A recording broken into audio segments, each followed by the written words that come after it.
நான் லாஸ்ட்டாக போட்டிருந்த ஷார்ட்ஸில் சாப்பாடு பசங்களுக்கு கொடுத்துருந்ததை பார்த்து எல்லாருமே கொஞ்சம் டென்ஷன் ஆகிருப்பீங்க. ஃபஸ்ட்டு எனக்கு தான் ஃபீவர் ஃபார்ம் ஆச்சு. பாடி பெயின், ஃபீவர் இதெல்லாம் எனக்கு தான் இருந்தது. கோல்ட் அண்ட் காஃப் வந்து 3 பேருக்குமே இருக்குது. பெரிய பையனுக்கு நைட்டெல்லாம் ரொம்ப ஹீட்டாக இருந்தது, உடம்பு அனத்திக்கிட்டே இருந்தான். என்னென்னு தொட்டு பார்த்தா அவனுக்கும் ஃபீவர் ஃபார்ம் ஆயிடுச்சு. நான் பேச முடியல, ஒவ்வொரு கட்டிங்க்கும் இருமிட்டு தான் நான் பேசிகிட்ருக்கேன். அந்தளவுக்கு தான் 3 பேருக்கும் கோல்டன் காஃப் இருக்குங்க. இதுக்கு தான் அன்றைக்கி பச்சை ரசம்னு சொல்லி ஒரு ரசம் வச்சுருந்தேன். அதில் மிளகு, சீரகம், கொத்தமல்லி, கருவேப்பிலை எல்லாத்தையுமே அரைச்சி போட்டதுனால கொத்தமல்லி கருவேப்பிலை கொஞ்சம் அதிகமாக இருந்ததுனால க்ரீன் கலரில் அது தெரிஞ்சுதுங்க. அன்றைக்கி மைக்ரோ கிரெயின்ஸில் தான் சட்னி செஞ்சுருந்தேன். பிள்ளைங்களுக்காக தான் மைக்ரோ கிரெயின்ஸை நான் ரெடி பண்ணேன். அதை வதக்குனா அதிலிருந்து சத்துக்கள்லாம் போயிடும் அப்படின்றதுனால தான் அதை வதக்காமல் சட்னி அரைச்சி பசங்களுக்கு கொடுத்தேன். ஃபீவர் டேப்லெட் காலையில் நைட்டு 2 வேளைக்கு பையனுக்கு கொடுத்துட்ருக்கேன். அவனுக்கு எது சாப்பிட்டாலும் வாமிட் வர மாதிரி இருக்கிறதுனால தான் மிளகு ரசம் இல்லைன்னா சாத கஞ்சி அந்த மாதிரி கொடுத்தேன். நாங்களும் அதே சாப்பாடு தான் சாப்பிட்டோம். இவ்வளோ கஷ்டமான சூழ்நிலையிலையும் அவன் படிக்கிறத நிறுத்தலை. உட்காந்துட்டு படித்தான், படுத்துட்டு படித்தான், புரண்டு புரண்டு எப்படியோ படிச்சுக்கிட்டே இருந்தான். பையன்கிட்ட 2 கேட்ரேஜ் தான் இருந்தது. அதை வச்சு எப்படிடா அட்ஜஸ்ட் பண்ணிக்க முடியும், நீ போய் வாங்கிட்டு வா, ஒரு பென்னும் எக்ஸ்ட்ராவாக வாங்கிக்கோ, 2 பென் கண்டிப்பாக இருக்கணும் அப்படின்னு சொல்லி அனுப்புனேன். அவன் வந்து மாடலாக எடுத்துகிட்டு போனால் அதே சேம் பென்னை வாங்கிட்டு வந்துட்டான். கேட்ரேஜும் வாங்கிட்டு வந்துட்டான். பையனை ஏன் கடைக்கு அனுப்புனீங்க இந்த உடம்பு சரியில்லாத நேரத்தில் அப்படின்னு நீங்கள் நினைக்கலாம். போகிறதுக்கு ஆள் இல்லைங்க, வேறு வழி இல்லாமல் தான் அவன் அனுப்புனேன். அவனை அனுப்பணுன்னு எனக்கு எந்த விருப்பமும் இல்லை. ரொம்ப அவசியமான தேவைக்கு மட்டும்தான் அவனை கடைக்கு அனுப்புவேன். தவிர்க்க முடியாத நேரங்களில் மட்டும்தான் வீட்டு வேலையும் செய்ய வைப்பேன். லேட்டஸ்ட்டாக 2 தடவை நைட்டு ரொம்ப படபடப்பு அதிகமாகி கிளைமேட் நார்மலாக இருந்தும் பயங்கரமாக வேர்த்து கொட்டி மூச்சு விட முடியாமல் எனக்கு செஸ்ட் பெயின் வந்துருச்சுங்க. ரொம்ப பயந்துட்டேன்.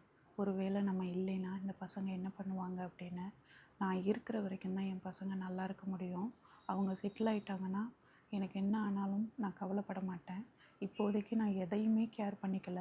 நான் ரொம்ப கேர் இல்லாமல் தான் என்னை நான் பார்த்துட்ருக்கேன். நான் வந்து நடக்கக்கூடாது, ரிஸ்க் எடுக்கக்கூடாது, பிளேட் லூஸ் ஆயிரும்னு டாக்டர் சொன்னாங்க. ஆனால் அதை நான் ஒவ்வொரு நாளும் செஞ்சுக்கிட்டு தான் இருக்கேன். அது வலி பயங்கரமாக கொடுக்குங்க. அந்த வலியோடு தான் செஞ்சிட்ருக்கேன். என் பசங்க மேலே அக்கறை இல்லாமல் நான் பண்ணலை.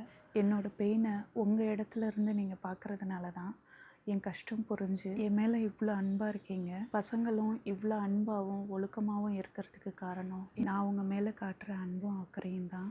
ஒரு பக்கம் டாக்டர் இதை கொடுக்காதீங்க, அதை கொடுக்காதீங்க, நீங்கள் இதை கொடுத்ததுனால தான் இப்படியாச்சு, அதை கொடுத்ததுனால தான் இப்படியாச்சுன்னு சொல்கிறதும், இன்னொரு பக்கம் நான் என் வீட்டு சூழ்நிலையை வீடியோவாக எடுத்து போடுறப்போ பார்க்குறவங்களுக்கு இதை கொடுத்ததுனால தான் உங்கள் பையனுக்கு இப்படி இருக்குது அப்படி இருக்குதுன்னு அவங்க சொல்கிறதும், நான் சரியான அம்மா இல்லைன்னு ஒவ்வொரு தடவையும் என் மனசு என்னை குத்தி கழிச்சிக்கிட்டு தான் இருக்குது. பசங்களை பாவம்னு சொல்கிறவங்க நிச்சயமாக பசங்க மேலே அக்கறையோடு தான் அதை வார்த்தையை சொல்லியிருப்பாங்கன்னு நான் நினைக்கிறேன். என்னால் சமைக்க முடியல, நிற்க முடியல, நடக்க முடியல, டோட்டலாக என்னால் எந்த வேலையுமே செய்ய முடியல. இப்படிப்பட்ட சூழ்நிலையில் தான் என்னால் என்ன முடியுமோ அதை செஞ்சு நான் பசங்களை பார்த்துட்ருக்கேன். இந்த அளவுக்கு ரிஸ்க் எடுக்கிறது எனக்கு நல்லதில்லைன்னு தெரிஞ்சும் நான் செய்கிறேன்.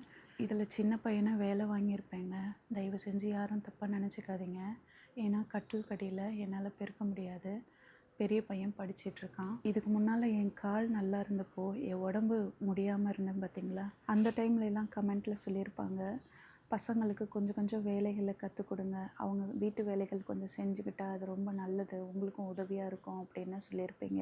ஏன்னா அப்போ எல்லாத்தையுமே இழுத்து போட்டு நானே தான் செஞ்சிட்ருப்பேன். ஆனால் இன்றைக்கி என்னால் குனியக்கூட முடியாது. இந்த வேலைகளெல்லாம் செய்கிறப்போ என் இடுப்பு உயிர் போகிற அளவுக்கு வலிச்சது. ரைட் ஹேண்ட் சைடு காலுக்கும் அதிக வெயிட் கொடுக்க அதுவும் ரொம்ப பெயின் எடுக்க ஆரம்பிச்சிருச்சு. சுத்தமாக நடக்க முடியல. முட்டி வலி அப்படின்றது இப்போவே வந்துருச்சுங்க. இந்த சூழ்நிலையில் தான் சின்ன பையனை கட்டில் கடியில் பெருக்க சொன்னேன். மாஸ்க்கை போட்டுட்டு தான் அதை செய்கிறான். நெட்டை நானே சிங்கில் வச்சு துவைச்சிட்டேங்க. ஏன்னா சின்ன பையனோட பிரச்சனைக்கு ரூம் ரொம்ப சுத்தமாக இருக்கணும். அதுக்காக தான் இந்த முயற்சி. கட்டில், கதவு, ஜன்னல் எல்லாத்தையுமே துடைச்சாச்சு. பிள்ளைங்க 2 பேரும் கட்டி பிடிச்சி ஒரே கட்டிலில் தூங்குறது எனக்கு என்னவோ சரியாகவே படலைங்க. 2 பேருக்கும் மாற்றி மாற்றி இன்ஃபெக்ஷன் ஆகுது. பசங்க 2 பேருக்கும் டெஸ்ட் ரிசல்ட்டும் வந்துருச்சு. பிள்ளைங்க ஹெல்த்தியாக இருந்தால் தான் ஒரு அம்மாவுக்கு சந்தோஷமாக இருக்கும். ஒருத்தனை சரி பண்ணிகிட்ருக்கிறப்ப இன்னொரு பையனுக்கு பிரச்சனை வந்துடும். இந்த வீடியோ போடுறதுனால நிறைய பேருக்கு ரொம்ப வருத்தமாக இருக்கும், பசங்க ரொம்ப கஷ்டப்படுறாங்க அப்படின்னு. டெய்லி லைஃப்பை தான் வீடியோவாக போட்டுட்ருக்கேன். இந்த வீடியோ போடுறது மூலமாக வர்ற வருமானம் இப்போ ரொம்ப ரொம்ப அவசியமாக இருக்குது. யூடியூப் வருமானத்துக்காகவும் என்னோடய மன நிம்மதிக்காகவும் தான் இந்த வீடியோலாம் நான் கவர் பண்ணி போட்டுட்ருக்கேன். இந்த வீடியோக்களெல்லாம் கவர் பண்ணுறது ரொம்ப ரொம்ப கஷ்டமாக இருக்குது. நான் செய்கிற வேலையவே ரொம்ப ரிஸ்க் எடுத்து தான் செய்கிறேன். இதில் வேலை செய்கிறப்ப இந்த ஃபோனையும் கையில் பிடிச்சிக்கிட்டு செய்கிறப்போ ரொம்ப ரொம்ப கஷ்டமாக தான் இருக்கும். ஆனால் வேறு வழி இல்லை. நெட் நல்லா காஞ்சிருச்சு. என்னாலேயும் இந்த கயிறை இழுத்து கட்ட முடியாது, சின்ன பையனாலேயும் கட்ட முடியாதுன்றதுனால தான் பெரிய பையனை வந்து கட்ட சொன்னேன். ஏன்னா இது கொஞ்சம் உயரமாக இருக்கும். சின்ன பையனுக்கு பாடி பெயின் சிவியராக இருந்தும் இவ்வளோ வேலைகளை அவன் செஞ்சுருக்கானா, என்னால் அதை செய்ய முடியலன்றதுக்காக ஒரு பிள்ளையாக இருந்து அதை செஞ்சு எனக்கு உதவி செஞ்சுருக்கான்.